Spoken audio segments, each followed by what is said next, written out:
Alors, ça y est, nous y sommes. Ça fait longtemps que Léa, Hans et Rennes, vous vous préparez au baptême. Ça fait pour certains des années que vous y pensez. Et là, on n'a jamais été aussi proche.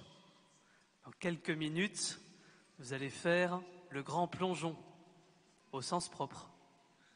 D'ailleurs, à la répétition tout à l'heure, tous les trois ont dit « moi je veux plonger complètement dedans ». Alors on s'est demandé s'il fallait un maître nageur, s'il fallait le brevet de 25 mètres. Mais alors, la première chose que j'ai envie de vous dire à tous les trois, c'est merci. Merci d'avoir dit oui à Jésus. En fait, vous avez l'impression que c'est vous qui avez choisi Jésus, mais en fait, c'est lui qui vous a choisi.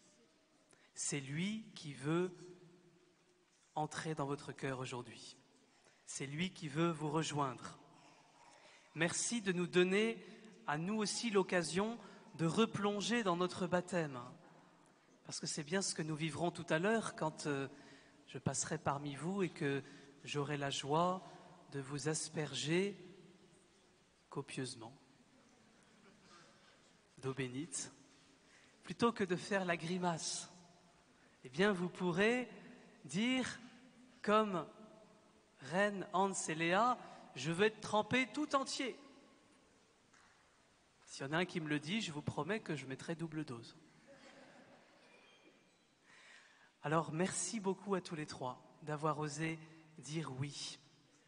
Et tout à l'heure, pendant la répétition avec les parrains marraines, ceux qui étaient là, eh bien, il y a eu une question magnifique de la marraine de Léa, merci, et une réponse magnifique, vous vous rappelez même plus de la question, et une réponse magnifique du père Hubert.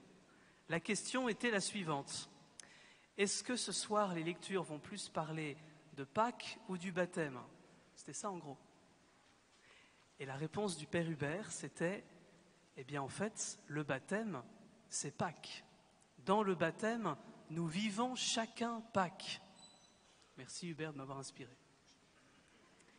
Et du coup, frères et sœurs, eh bien, toute cette liturgie que nous avons vécue depuis 1 heure maintenant, tout ce que nous allons vivre pendant encore une bonne heure après, c'est Pâques. Et c'est notre baptême. Alors, quelques éléments que nous avons entendus. Tout d'abord, nous avons entendu dans cette première lecture que Dieu a créé le monde entier. Dieu a voulu nous créer chacun personnellement et nous avons entendu, et merci, ça a été très bien lu par Jean Roch, cela a été très bon. Quand Dieu a créé tout, et l'homme et la femme à la fin, c'était très bon. Et donc, Dieu aime infiniment chacun d'entre nous.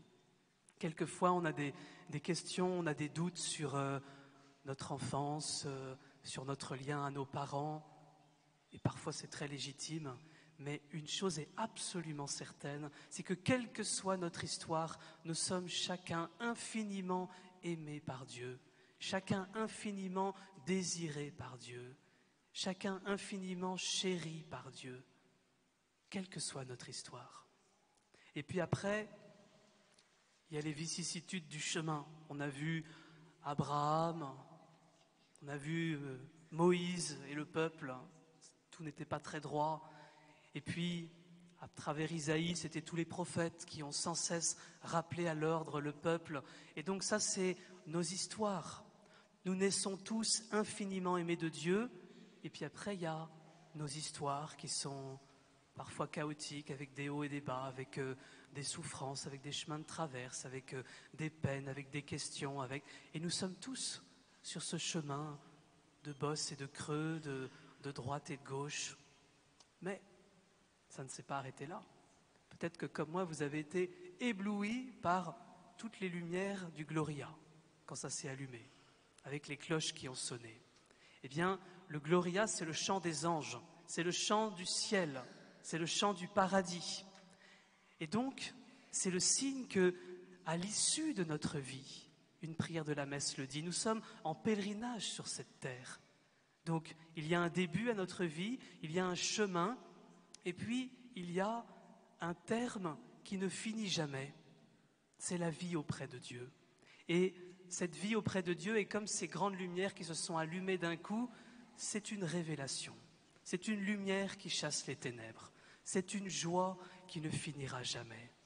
Et donc, notre destinée, c'est ce que nous contemplons dans la résurrection du Christ.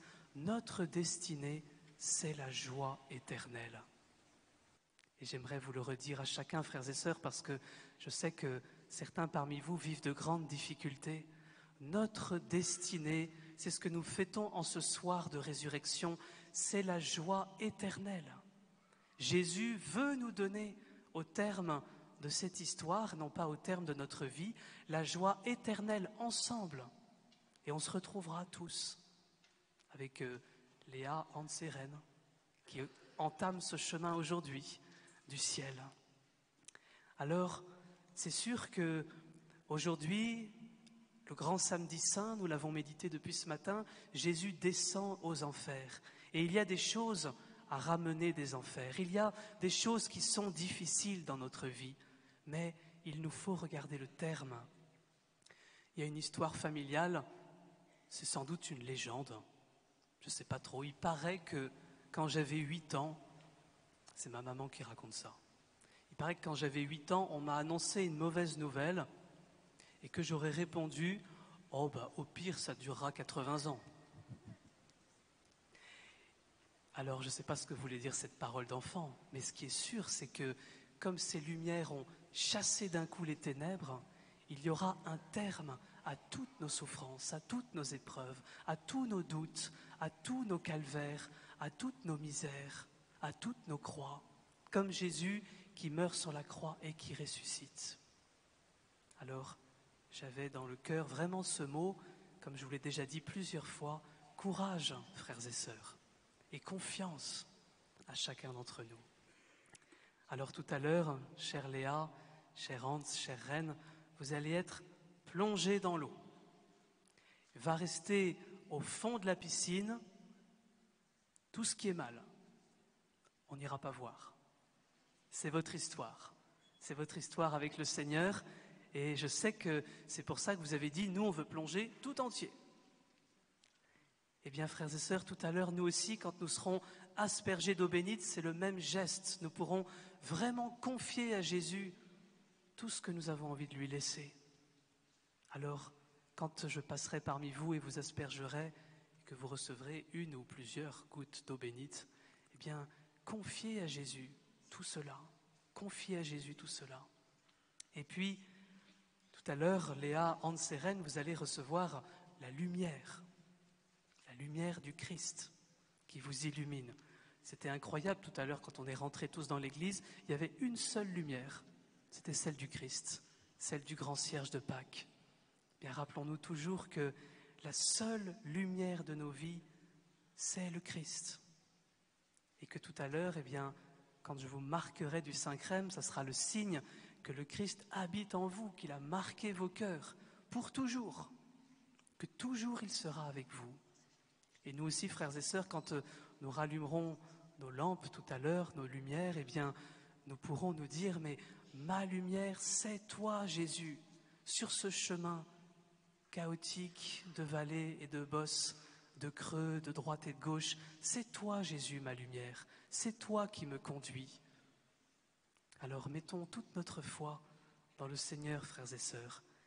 Et tout à l'heure, après le baptême de nos chers frères et sœurs, eh bien, nous pourrons nous aussi redire oui à notre baptême.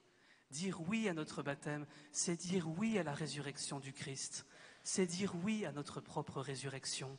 C'est savoir que le terme sera heureux. C'est savoir que Jésus veut enlever tout mal. Tout à l'heure, avec le Père Ulrich, on s'est regardé puis on a souri. Dans l'Évangile, on nous dit que l'ange roule la pierre et s'assoit dessus. Tranquille. Il roule la pierre et il s'assoit dessus. Eh bien, c'est ça que le Seigneur veut faire petit à petit avec toutes nos misères, avec toutes nos croix. Alors, courage, confiance et grande joie de redire oui à Jésus et de vous accueillir.